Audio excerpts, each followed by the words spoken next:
മനസ്സിലായാലിനെ ഇല്ല. ഞാൻ പറഞ്ഞിട്ടില്ലേ? ഇല്ല. യോ എന്റെ ഇന്റിമേറ്റ് ഫ്രണ്ട് മജീഷ്യൻ മജീദ്. വെറും മജീദല്ല, മാജിക് മജീദ്. വീഡിയോ ഞാൻ കണ്ടിട്ടുണ്ട്. ആ എടാ ഈ യൂട്യൂബിലെ നിന്റെ വീഡിയോ വൈറലാണ് കേട്ടാ. ഇവിടുന്ന് ആ. ഞാനത് ചെറിയൊരു ഹണി ട്രാപ്പിൽ പെടായിരുന്നു. അയ്യോ ആ വീഡിയോ അല്ല, മാജിക് പരിപാടി അത് സൂപ്പർ. അയ്യോ അത് മാത്രമല്ല, മെന്റലിസ്റ്റിന്റെ പരിപാടികളുണ്ട്. മെന്റലിസ്റ്റ് എനിക്ക് തോന്നിയത് എടാ ഗുളിക കഴിച്ചാൽ മാറ്റാവുന്ന മെന്റലേ നിനക്ക് കൊള്ളൂ.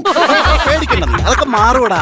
അതല്ലെന്ന് മൈൻഡ് റീഡിങ്. മൈൻഡ് റീഡിംഗ് ഉണ്ടോ? എല്ലാം പറയണം. അല്ല ചേട്ടാ, മോളുടെ മൈൻഡ് എങ്ങനെയാണെന്നുള്ള ഞാൻ മാജിക്കിൽ കാണിച്ചു തരാം. ചുംബർലക്ക, ചുംബർലക്ക, ചുംബർലക്ക, ചുംബർലക്ക.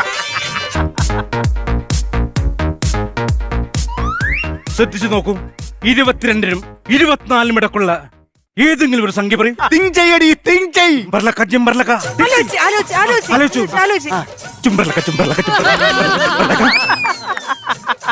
ചുംബർലക്ക, ചുംബർലക്ക, ചുംബർലക്ക, ചുംബർലക്ക.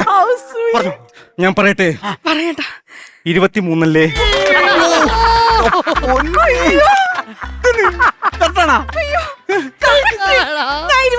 മനസ്സിലാലോചിച്ചത് എങ്ങനെ ചേട്ടാ ഇങ്ങനെ സമ്മതിക്കണോ? Super super. ജന്മത്തിൽ കണ്ടിട്ടില്ല. സത്യം. നിനക്ക് പറ്റിയത് തന്നെടാ. അല്ല പോയതാണ്, പക്ഷെ അവള് പറഞ്ഞു തെറ്റില്ല. ഞാനും ആലോചിച്ചു കറക്റ്റ് 23 കിട്ടി.